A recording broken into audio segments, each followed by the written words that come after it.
ஹரிணி அம்மையார் அப்படி கூற முடியும். ஒரு தனிப்பட்ட ஒரு அம்மையார் அவர் ஒரு தாராளமாக உலகத்திலே தன்னை அடையாளப்படுத்திக் கொண்ட ஒரு ஆரம்பத்திலிருந்து.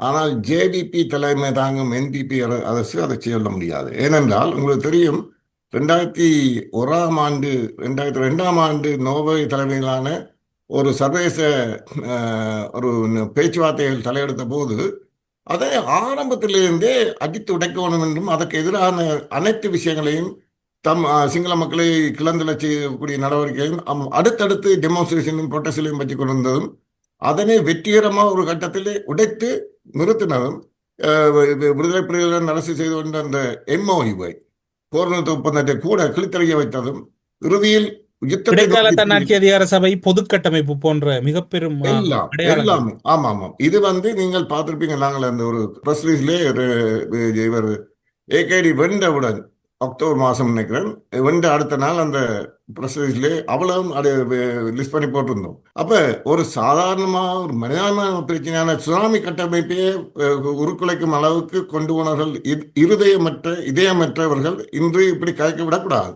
இதை நீங்கள் எங்களுடைய சகோதர அமைப்புகள், அரசியல்வாதிகள், பாராளுமன்றத்துக்கு உள்ளும் வெளியும் உலக நாடுகள் எல்லாம் கொண்டு சென்று சொல்ல வேண்டும். இந்த இந்த இந்த அடிப்படை. அது மட்டுமல்ல, போரை தூண்டியவர்கள், போர் மூலம்தான் தீர்வு என்று சொன்னவர்கள் இவர்கள். அது மட்டுமல்ல, இந்த போருக்கு ஆள் திரட்டல் நடவடிக்கைக்கு ஆள் சேர்த்து கொடுத்தவர்கள், தங்களுடைய காடசையை சேர்த்து கொடுத்தவர்கள், அந்த காடஸ் பல போர்க்குற்றங்களில் அவர்களும் ஈடுபட்டிருக்கிறார்கள்.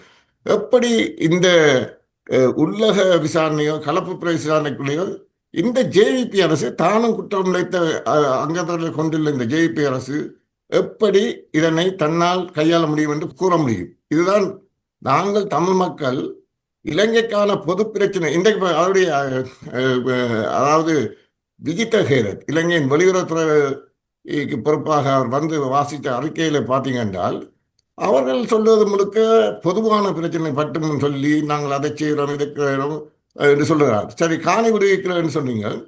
இன்றைக்கு முல்லை மாவட்டத்தில் 70% மேற்பட்ட காணி அரசு அரசுடைய கையிலே தான் அபகரிக்கப்பட்டிருக்கு. 70%. அதுக்கான அறிக்கையில இன்னொரு ஆதாரங்கள். விடயம்